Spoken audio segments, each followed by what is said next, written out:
दोस्तों नमस्कार, हाजिर है एक बार फिर से आज की बड़ी और ताजा खबरों के साथ। बस आपसे निवेदन है, कृपया वीडियो को लाइक कर दें, चैनल को सब्सक्राइब कर लें और घंटी बटन जरूर दबा दें। ये पहली बड़ी खबर है, अदालत का बड़ा फैसला। पात्रा चौल जमीन घोटाला मामले में संजय राउत 4 अगस्त तक ईडी की हिरासत में। आपको बता दें कि मुंबई के एक विशेष अदालत ने धन शोधन के मामले में गिरफ्तार शिवसेना के सांसद संजय राउत को सोमवार को 4 अगस्त तक के लिए ईडी की हिरासत में भेज दिया है। ईडी ने संजय राउत को धन शोधन निवारण अधिनियम अदालत में पेश करा 8 दिन की हिरासत मांगी थी। ईडी की ओर से पेश विशेष लोक अभियोजक हितेन वेणुगोपाल ने अदालत से कहा कि संजय राउत और उनका परिवार अपराध से अर्जित धन के प्रत्यक्ष लाभार्थी हैं। ईडी ने कड़ी सुरक्षा के बीच संजय राउत को विशेष अदालत के समक्ष पेश किया था, जहां से कोर्ट ने उन्हें 4 दिन की ईडी की हिरासत में भेजने का आदेश दिया है। आपको बता दें कि अब संजय राउत 4 अगस्त तक ईडी की हिरासत में रहेंगे। और बड़ी खबर, संजय राउत की गिरफ्तारी पर उद्धव ठाकरे ने किया बदले का ऐलान, कहा झुकूंगा नहीं, अपना भी टाइम आएगा। आपको बता दें कि संजय राउत की गिरफ्तारी पर उद्धव ठाकरे सोमवार को आक्रामक अंदाज में नजर आए। अपने सहयोगी संजय राउत के परिजनों से मुलाकात के बाद उद्धव ठाकरे ने मीडिया से बात की और भाजपा को कड़ी चेतावनी देते हुए कहा कि एक दिन हमारा भी टाइम आएगा। उद्धव ठाकरे ने कहा कि वक्त हमेशा बदलता रहता है, जब हमारा वक्त आएगा तो सोचिए कि आपका क्या होगा। आज की राजनीति बल से चल रही है। भाजपा चाहती है कि राज्यों में पार्टियां खत्म हो जाएं। अब महाराष्ट्र की जनता ही फैसला करेगी। उद्धव ठाकरे ने कहा कि सरकार के खिलाफ बोलने वालों पर बल का प्रयोग किया जा रहा है। उद्धव ठाकरे ने पुष्पा मूवी का जिक्र करते हुए कहा कि फिल्म में हम झुकूंगा नहीं का अंदाज देखते हैं, लेकिन संजय राउत ने भी ऐसा ही किया है। मुझे संजय राउत पर गर्व है। उन्होंने कहा कि संजय राउत असली शिवसैनिक हैं और बाला साहेब ठाकरे के अनुयायी हैं। उन्होंने कहा कि विरोध में बोलने वालों को जेल भेजा जा रहा है, संविधान को तोड़ा मरोड़ा जा रहा है। आज भाजपा जो कर रही है वो उसका सत्ता का गुमान दिखाता है। मेरे साथ विधायक और सांसद नहीं हैं, लेकिन वफादार लोग हैं। उद्धव ठाकरे ने कहा कि मुझे मरना मंजूर है, लेकिन मैं उनकी शरण में नहीं जाऊंगा। और बड़ी खबर, आदित्य ठाकरे ने कर दिया बड़ा ऐलान, बोले गिर जाएगी शिंदे सरकार, महाराष्ट्र में विश्वासघात मंजूर नहीं। ये आपको बता दें कि शिवसेना की सहयोगी इकाई युवा सेना के प्रमुख और महाराष्ट्र के पूर्व मंत्री आदित्य ठाकरे ने कहा कि एकनाथ शिंदे सरकार निश्चित रूप से गिर जाएगी। उन्होंने कहा कि महाराष्ट्र में विश्वासघात मंजूर नहीं है, इसलिए इस सरकार का पतन तय है। अपने कोंकण टूर के दौरान सोमवार को सिंधुदुर्ग में शिवसेना कार्यकर्ताओं को संबोधित करते हुए आदित्य ठाकरे ने यह बात कही। ठाकरे ने आरोप लगाया है कि शिंदे सरकार का ध्यान डर्टी पॉलिटिक्स पर है, लोगों की भलाई पर नहीं है। शिवसेना प्रमुख व पूर्व मुख्यमंत्री उद्धव ठाकरे के पुत्र ने कहा कि महाराष्ट्र विश्वासघात को कभी भी बर्दाश्त नहीं करता है। आदित्य ठाकरे ने कहा कि यह पूरा राजनीतिक ड्रामा 1.5 महीने चलने वाला है, सरकार निश्चित रूप से गिर जाएगी। उन्होंने ऐलान कर दिया है कि जल्द ही महाराष्ट्र में मध्यावधि चुनाव होंगे। और ये बड़ी खबर, लोकसभा में महंगाई पर हुई चर्चा, वित्त मंत्री निर्मला सीतारमण ने किया बड़ा ऐलान, बोली भारत का मंदी की चपेट में आने का कोई सवाल नहीं। ये आपको बता दें कि केंद्रीय वित्त मंत्री निर्मला सीतारमण ने बढ़ती कीमतों को लेकर लोकसभा में जवाब दिया। उन्होंने कहा कि करीब 30 सांसदों ने आज महंगाई की बात कही, लेकिन बिना डेटा के, सब राजनीतिक एंगल से कहा गया। कई सदस्यों ने जो कुछ बातें कही हैं, मुझे लगता है कि ये कीमतों के बारे में डेटा संचालित चिंताओं के बजाय मूल्य वृद्धि के राजनीतिक एंगल पर अधिक चर्चा थी, तो मैं भी थोड़ा सा राजनीतिक जवाब देने की कोशिश करूंगी। आपको बता दें कि वहीं कांग्रेस ने महंगाई पर जवाब के बीच ही वॉकआउट कर दिया। उन्होंने कहा कि भारत जिस विकास दर को हासिल करने की उम्मीद कर रहा था उसमें कमी आई है, लेकिन फिर भी हम सबसे तेजी से विकास कर रहे हैं। महामारी और अन्य वैश्विक मुद्दों के बावजूद हम अधिकांश देशों की तुलना में बहुत बेहतर कर रहे हैं। हमें देखना होगा कि दुनिया में क्या हो रहा है और भारत दुनिया में क्या स्थान रखता है। विश्व ने ऐसी महामारी का सामना पहले कभी नहीं किया। महामारी से बाहर आने के लिए हर कोई अपने स्तर पर काम कर रहा है, इसलिए मैं भारत के लोगों को इसका श्रेय देती हूं। वित्त मंत्री निर्मला सीतारमण ने कहा कि विपरीत परिस्थितियों के बावजूद भी हम सबसे तेजी से बढ़ती अर्थव्यवस्था के रूप में खड़े होने और पहचाने जाने में सक्षम हैं। उन्होंने कहा कि भारत में मंदी या फिर मंदी की चपेट में आने का कोई सवाल ही नहीं है। और बड़ी खबर, राज्यपाल भगत सिंह कोश्यारी ने अपने गुजराती और राजस्थानी बयान के लिए मांगी माफी। आपको बता दें कि महाराष्ट्र के राज्यपाल भगत सिंह कोश्यारी ने अपने उस बयान के लिए माफी मांगी है जिसमें उन्होंने कहा था कि गुजराती और राजस्थानी नहीं रहेंगे तो मुंबई वित्तीय राजधानी नहीं रहेगी। समाचार एजेंसी पीटीआई ने इस बात की जानकारी दी। राज्यपाल के इस बयान से काफी विवाद हो गया था। आपको बता दें कि इस बयान को लेकर अब राज्यपाल भगत सिंह कोश्यारी ने माफी मांग ली है। और बड़ी खबर, गुजरात में अरविंद केजरीवाल ने ले ली बड़ी गारंटी। कहा हर शख्स को मिलेगी नौकरी और नौकरी नहीं मिली तो मिलेगा बेरोजगारी भत्ता। आपको बता दें कि आम आदमी पार्टी के संयोजक और दिल्ली के मुख्यमंत्री अरविंद केजरीवाल गुजरात के दौरे पर पहुंचे। ये उनका 1 महीने के भीतर चौथा दौरा रहा। इस दौरे पर उन्होंने गुजरात के लोगों को रोजगार देने की गारंटी ली है। उन्होंने कहा कि राज्य में हर बेरोजगार को नौकरी दी जाएगी और जिन लोगों को नौकरी नहीं मिल पाएगी उनको 3000 रुपए प्रति माह दिया जाएगा। आपको बता दें कि गुजरात में दिसंबर 2022 में विधानसभा के चुनाव होने वाले हैं और आम आदमी पार्टी गुजरात में पूरे दम लगा रही है। पंजाब में बहुमत की सरकार बनाने के बाद केजरीवाल की निगाहें अब गुजरात विधानसभा पर हैं, जिसको लेकर वे लगातार वहां के दौरे कर रहे हैं। केजरीवाल ने कहा कि चुनाव से पहले पार्टियां अपना घोषणा पत्र तैयार करती हैं और चुनाव के बाद उसी घोषणा पत्र को कचरे के ढेर में फेंक देती हैं और कहती हैं कि ये जो चुनावी मुद्दा था, लेकिन आम आदमी पार्टी इस बात की गारंटी दे रही है कि हर बेरोजगार को रोजगार मिलेगा। अरविंद केजरीवाल ने कहा कि आम आदमी पार्टी दूसरी राजनीतिक पार्टियों से अलग है। आम आदमी पार्टी जो वादा करती है उसे पूरा करती है, इसलिए जो मैंने रोजगार देने की गारंटी ली है, अगर वो गारंटी 5 साल में पूरी ना हो तो अगली बार हमें धक्के मारकर बाहर निकाल देना। उन्होंने कहा कि गारंटी पूरी ना हुई तो अगली बार वोट मांगने भी नहीं आएंगे। अरविंद केजरीवाल ने गुजरात के लोगों से आम आदमी पार्टी को जिताने की अपील की है। और बड़ी खबर, ममता कैबिनेट में आज होगा बड़ा फेरबदल। 4 मंत्रियों की छुट्टी तय, 7 नए जिलों का भी किया ऐलान। ये आपको बता दें कि पश्चिम बंगाल की मुख्यमंत्री ममता बनर्जी ने कहा कि आज मंत्रिमंडल में बड़ा फेरबदल होगा। मुख्यमंत्री ममता बनर्जी ने खुद राज्य मंत्रिमंडल की बैठक के बाद ये ऐलान किया है। उन्होंने कहा कि पूरे तरीके से मंत्रिमंडल भंग कर नया मंत्रिमंडल बनाने की कोई भी योजना नहीं है, लेकिन आज शाम 4 बजे मंत्रिमंडल में फेरबदल होगा, क्योंकि कई मंत्रियों के पद खाली हैं, वो खुद सभी विभागों का काम नहीं कर सकती हैं। रिपोर्ट के मुताबिक कैबिनेट फेरबदल में 4 मंत्रियों की छुट्टी तय है, वहीं 4 या फिर 5 नए चेहरों को शामिल किया जा सकता है। पूर्व केंद्रीय मंत्री बाबुल सुप्रियो को राज्य मंत्रिमंडल में शामिल किए जाने की पूरी संभावना है। इसके साथ ही उत्तर 24 परगना के विधायक पार्थ भौमिक को भी मंत्री बनाए जाने की संभावना है। ममता बनर्जी ने इसके पहले 28 जुलाई को मंत्रिमंडल की बैठक की थी। उसके मात्र 3 दिनों के बाद मंत्रिमंडल की बैठक की। इस बैठक के बाद ममता बनर्जी ने बंगाल में 7 नए जिले बनाने का भी ऐलान कर दिया है। बंगाल में पहले 23 जिले थे और अब इनकी संख्या बढ़कर 30 हो गई है। और बड़ी खबर, बंगाल बीजेपी सांसदों ने मुख्यमंत्री ममता बनर्जी के खिलाफ संसद में किया जबरदस्त प्रदर्शन। पार्थ चटर्जी पर भी बोला हमला।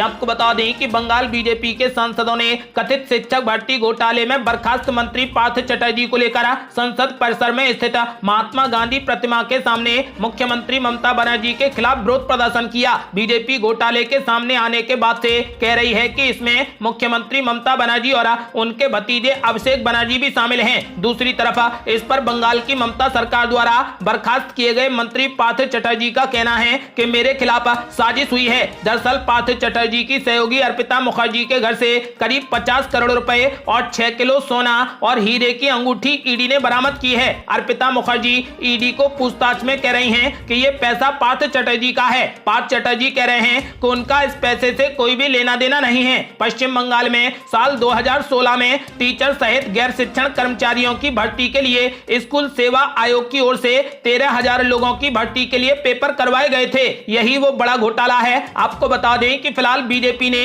इस कांड में ममता बनर्जी और अभिषेक बनर्जी का हाथ होने का भी ऐलान किया है।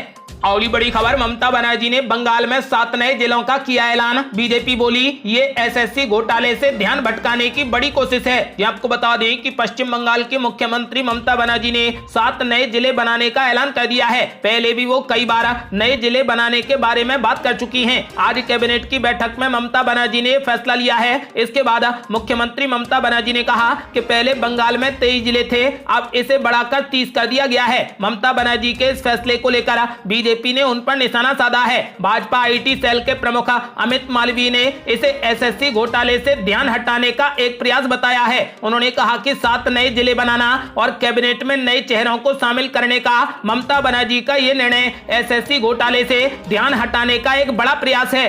अगली बड़ी खबर, लोकसभा में मोदी सरकार पर जमकर बरसे मनीष तिवारी, बोले पेंसिल शार्पनर जैसी चीजों पर भी बड़ा जीएसटी, बच्चों को भी नहीं बख्श रही सरकार। आपको बता दें कि लोकसभा में कांग्रेस के 4 सांसदों का निलंबन वापस लिए जाने के बाद महंगाई पर चर्चा शुरू हुई। कांग्रेस सांसद मनीष तिवारी ने महंगाई पर चर्चा की शुरुआत की। उन्होंने कहा कि देश में पिछले 14 महीनों से महंगाई दर 2.5 अंक में है, ये 30 साल में सबसे ज्यादा है। उपभोक्ता खाद्य मूल्य सूचकांक आसमान छू रहा है। चावल, दही, पनीर और पेंसिल और शार्पनर जैसी दैनिक उपयोग की चीजों पर जीएसटी बढ़ा है। सरकार बच्चों को भी नहीं बख्श रही है। मनीष तिवारी ने कहा कि सरकार ने भले ही अपने बजट में सुधार किया हो, लेकिन इसने देश भर के घरों के बजट को बर्बाद कर दिया है। आज की अर्थव्यवस्था 8 साल के आर्थिक कुप्रबंधन का नतीजा है। कांग्रेस सांसद ने कहा कि सरकार अपना खजाना भरती रही और जनता की जेब कम करती रही। महंगाई पर चर्चा से पहले आज कांग्रेस के 4 सांसदों का निलंबन वापस ले लिया गया। अगली बड़ी खबर, दिल्ली हाईकोर्ट ने कांग्रेस को दे डाला बड़ा झटका, कहा स्मृति ईरानी और उनकी बेटी बार की मालकिन नहीं। ये आपको बता दें कि केंद्रीय मंत्री स्मृति ईरानी द्वारा कांग्रेस नेता जयराम रमेश और पवन खेड़ा के खिलाफ दायर मानहानि के मामले में दिल्ली हाईकोर्ट में सुनवाई हुई। दिल्ली हाईकोर्ट ने कहा कि दस्तावेजों को देखकर पता चलता है कि गोवा सरकार और एक्साइज कमिश्नर ने एंथनी डगामा को नोटिस भेजा था, न कि स्मृति ईरानी या उनकी बेटी को। कोर्ट ने कहा कि स्मृति ईरानी या उनकी बेटी के पक्ष में कभी कोई लाइसेंस जारी ही नहीं हुआ, ना ही वो रेस्टोरेंट की मालिक हैं। इतना ही नहीं, उन्होंने कभी लाइसेंस के लिए अप्लाई भी नहीं किया। स्मृति ईरानी और उनकी बेटी के खिलाफ गोवा में अवैध तरीके से बार चलाने के आरोप में स्मृति ईरानी ने कांग्रेस नेता जयराम रमेश और पवन खेड़ा के खिलाफ मानहानि का केस किया था। कोर्ट ने इन्हीं सब बातों का जिक्र करते हुए जयराम रमेश और पवन खेड़ा को कड़ी फटकार लगाई है और उनसे सोशल मीडिया पर पड़े तमाम आपत्तिजनक पोस्टों को हटाने का आदेश दिया है। अगली बड़ी खबर, अपनी मांगों को लेकर हुंकार भरेंगे हजारों छात्र, 2 दिन में दिल्ली पहुंचेगी नागपुर से चली पदयात्रा। आपको बता दें कि एसएससी जीडी 2018 के तहत पैरा मिलिट्री फोर्सेस के लिए लिखित फिजिकल और मेडिकल टेस्ट पास कर चुके कई अभ्यर्थी नियुक्ति पत्र देने की मांग को लेकर 61 दिनों से पदयात्रा पर हैं। 1 जून से महाराष्ट्र के नागपुर से हाथों में तिरंगा लिए छात्र अगले 1 से 2 दिन में राजधानी दिल्ली पहुंच रहे हैं। छात्रों का कहना है कि हम सभी छात्र पिछले 2 साल से शांतिपूर्ण तरीके से अपनी मांग रख रहे हैं, लेकिन सरकार नहीं सुन रही। अब सभी छात्र दिल्ली के जंतर मंतर पहुंच रहे हैं। यहां सभी लोग एकजुट होकर सरकार के खिलाफ शांतिपूर्वक तरीके से आंदोलन करेंगे। सरकार आज जानबूझकर छात्रों के भविष्य के साथ खिलवाड़ कर रही है। उन्होंने कहा कि सरकार के पास पर्याप्त पद हैं, बजट है और योग्य उम्मीदवार हैं। ऐसे में सरकार को इन उम्मीदवारों को नियुक्ति पत्र देने में अब देरी नहीं करनी चाहिए। बड़ी बड़ी खबर, केजरीवाल के घर के बाहर धरने पर बैठे बीजेपी नेता मनीष सिसोदिया और सत्येंद्र जैन को बर्खास्त करने की मांग। आपको बता दें कि भारतीय जनता पार्टी की दिल्ली इकाई के नेता उप मुख्यमंत्री मनीष सिसोदिया और जेल में बंद मंत्री सत्येंद्र जैन को बर्खास्त करने की मांग को लेकर मुख्यमंत्री अरविंद केजरीवाल के घर के बाहर सोमवार को धरने पर बैठ गए। प्रदेश भाजपा अध्यक्ष आदेश गुप्ता ने सिसोदिया और जैन को कैबिनेट से हटाने की मांग को लेकर केजरीवाल से मिलने के लिए प्रतिनिधि मंडल का नेतृत्व किया, जिसमें पार्टी नेता और विधायक शामिल थे। आपको बता दें कि भाजपा नेता मुख्यमंत्री से मिल नहीं सके क्योंकि केजरीवाल गुजरात में हैं, जहां वो राजकोट में एक रैली को संबोधित करेंगे। भाजपा नेताओं का आरोप है कि आबकारी नीति 2021-22 में बड़े पैमाने पर भ्रष्टाचार हुआ है और वे आबकारी विभाग का जिम्मा संभालने वाले मनीष सिसोदिया को बर्खास्त करने की मांग कर रहे हैं। दिल्ली के उपराज्यपाल वीके सक्सेना ने मामले की केंद्रीय अन्वेषण ब्यूरो यानी सीबीआई से जांच कराने की सिफारिश की है। जैन को ईडी ने मनी लॉन्ड्रिंग के आरोप में गिरफ्तार किया था और वो फिलहाल न्यायिक हिरासत में हैं। वो केजरीवाल सरकार में बिना विभाग के मंत्री हैं। उनके पास स्वास्थ्य, गृह, बिजली, शहरी विकास समेत कई अहम विभागों का जिम्मा था जो अब मनीष सिसोदिया के पास है। आपको बता दें कि जिसको लेकर बीजेपी नेता अरविंद केजरीवाल के घर के बाहर धरने पर बैठ गए और मनीष सिसोदिया तथा सत्येंद्र जैन को बर्खास्त करने की मांग कर रहे हैं। अगली बड़ी खबर, अरविंद केजरीवाल ने कर दिया बड़ा ऐलान, बोले हर परिवार को देंगे 300 यूनिट फ्री बिजली। आपको बता दें कि आम आदमी पार्टी के संयोजक और दिल्ली के मुख्यमंत्री अरविंद केजरीवाल गुजरात के दौरे पर पहुंचे। उन्होंने यहां पर बेरावल में होने वाली जनसभा को भी संबोधित किया। इसके बाद केजरीवाल ने राजकोट के एक मंदिर में पूजा अर्चना भी की। बता दें कि एक सप्ताह में केजरीवाल का राजकोट का ये दूसरा दौरा है। वहीं 1 महीने के अंदर वे चुनावी राज्य गुजरात में चौथी बार पहुंचे हैं। इन सबके बीच उन्होंने कहा कि अगर आम आदमी पार्टी की सरकार बनती है तो हर बेरोजगार युवा को रोजगार मिलने तक 3,000 रुपए प्रति महीना बेरोजगारी भत्ता दिया जाएगा। हम 10 लाख सरकारी नौकरियां लाएंगे, जिसकी तैयारी कर ली है। हम पेपर लीक के खिलाफ कानून लाएंगे। उन्होंने कहा कि हम गुजरात में हर परिवार को 300 यूनिट फ्री में बिजली देंगे। मेरे पास कई लोग बिजली का बिल लेकर आए जिसमें कई खामियां हैं। हमारी अगर सरकार आई तो 31 दिसंबर 2021 तक के ऐसे सारे बिजली के बिलों को माफ कर दिया जाएगा। अगली बड़ी खबर, ईडी की कार्यवाही को लेकर संबित पात्रा ने विपक्ष पर बोला बड़ा हमला।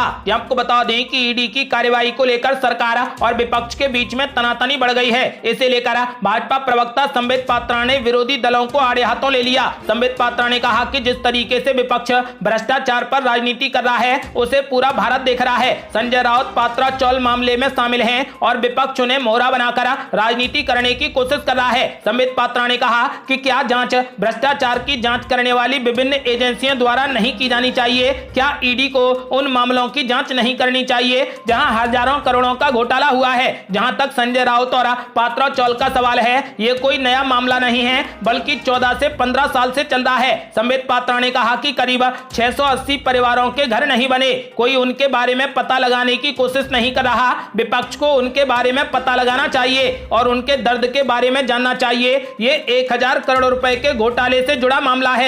ईडी इसकी जांच कर रही है। पैसा और तथ्य सामने आ रहे हैं। उन्होंने कहा कि संजय राउत में हक की भावना क्यों है? वो एक सांसद हैं। क्या इसका मतलब यह है कि उनके खिलाफ जांच नहीं होनी चाहिए? ये न्यू इंडिया है। अगर लोगों की गाड़ी कमाई में भ्रष्टाचार किया जाएगा तो जीरो टॉलरेंस की नीति भी है और इसकी जांच कराई जाएगी। अगली बड़ी खबर, मोटरसाइकिलों पर होगी सांसदों की तिरंगा यात्रा, उपराष्ट्रपति दिखाएंगे हरी झंडी। ये आपको बता दें कि केंद्र सरकार भारत की आजादी की 75वीं वर्षगांठ पर हर घर तिरंगा अभियान की जोर शोर से तैयारी कर रही है। आजादी का अमृत महोत्सव के अंतर्गत सभी राज्यों में 13 अगस्त से 15 अगस्त के बीच हर घर तिरंगा फहराया जाएगा। हालांकि अभी से ही देश के विभिन्न हिस्सों में तिरंगा यात्रा निकाली जा रही है। इसमें स्थानीय लोगों के अलावा विभिन्न सरकारी विभाग भी शिरकत कर रहे हैं। इसी कड़ी में 3 अगस्त को संसद सदस्य भी मोटरसाइकिलों पर सवार होकर तिरंगा यात्रा निकालेंगे। इस यात्रा को लाल किला पर उपराष्ट्रपति एम वेंकैया नायडू हरी झंडी दिखाकर रवाना करेंगे। ये थी अब तक की बेहद बड़ी खबरें। यदि आप भी चाहते हैं कि भारत जल्द से जल्द कोविड मुक्त हो जाए तो इस वीडियो को लाइक कर अपनी राय हमें कमेंट बॉक्स में जरूर दें। यदि आपने अभी तक हमारे चैनल को सब्सक्राइब नहीं किया है तो कृपया चैनल को सब्सक्राइब कर घंटी बटन जरूर दबा दें। जल्दी मिलते हैं बड़ी अपडेट के साथ, तब तक के लिए जय हिंद, जय भारत।